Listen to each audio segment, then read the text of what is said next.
आज हामीहरुले यो वर्गको क्षेत्रफल र परिमिति निकाल्न सिकाइरहेको छु। एउटा अर्को क्वेशन छ आयतको क्षेत्रफल र परिमिति निकाल्नु छ।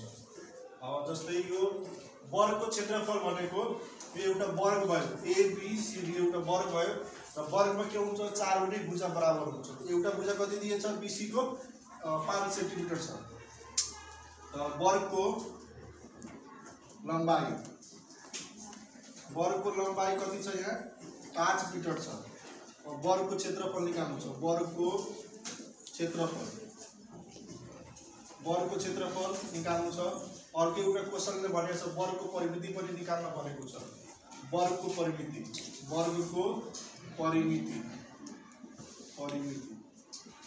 परिमितिलाई के ले जनाइन्छ। अब एउटा क्वेशनमा दुईटा भनेको छ निकाल्नको लागि।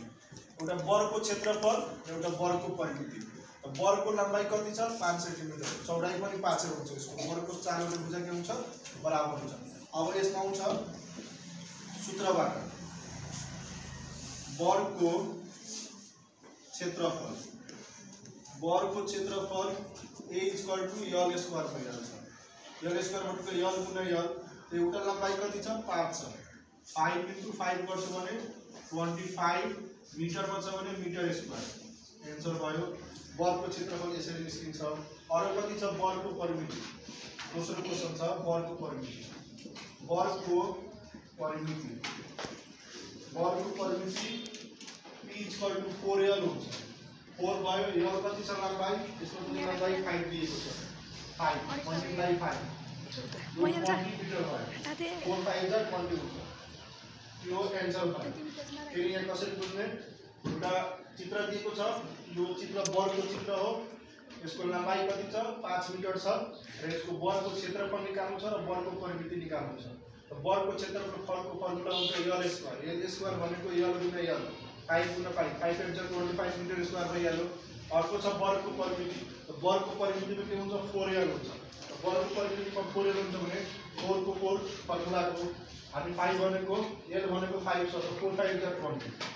यसरी दुई भागमा क्वेशन बन्छ। अर्को यहाँ कति छ आयतको क्षेत्रफल भनेको छ। आयतको पहिला लम्बाई लेख्ने।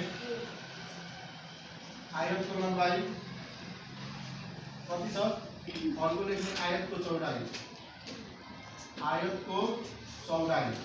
चौडाई भनेको 2। आयतको लम्बाई कति छ 4 मिटर, चौडाई कति छ 2 मिटर। अब निकाल्नु छ आयतको क्षेत्रफल। A = what. अर्को कति छ आयतको परिमिति निकाल्नु छ। परिमितिलाई P ले जनाइन्छ। एउटा क्वेशन भयो। अब सूत्रबाट अब कति निकाल्नु छ आयतको क्षेत्रफल। आयतको क्षेत्रफल A = L × B। आयतको लम्बाई कति छ 4 छ र चौडाई कति छ 2 छ। तो 4 × 2 = 8 मिटर स्क्वायर। यो आयत के भयो क्षेत्रफल भयो। यसरी आयतको क्षेत्रफल निकालिन्छ। अर्को निकाल्नु छ आयतको परिमिति।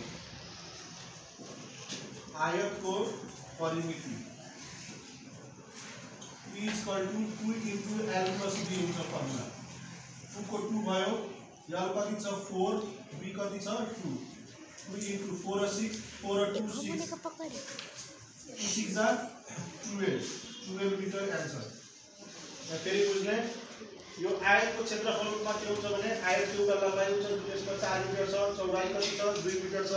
त्यसपछि आयतको क्षेत्रफल निकाल्नु छ। त्यसपछि आयतको परिमिति निकाल्नु छ भने आयतको क्षेत्रफल = फर्मुला मिल्छ L × B। लम्बाई कति छ 2 छ, चौडाई कति छ लम्बाई 4 छ र चौडाई कति छ 2 छ। 4 × 8 भयो। यो क्षेत्रफल निस्क्यो। त्यसै आयतको परिमिति निकाल्नु छ। Formula 2 × L + B। L कति छ 4 छ अनि B कति छ 2 छ। 4 र 2 कति भयो 6। 2 × 6 गर्छ भने 12 भइहाल्छ। यसरी वर्गको क्षेत्रफल निकाल्न सकिन्छ। वर्गको परिमिति निकाल्न सकिन्छ। आयतको क्षेत्रफल निकाल्ने र आयतको परिमिति यसरी निकाल्न सकिन्छ।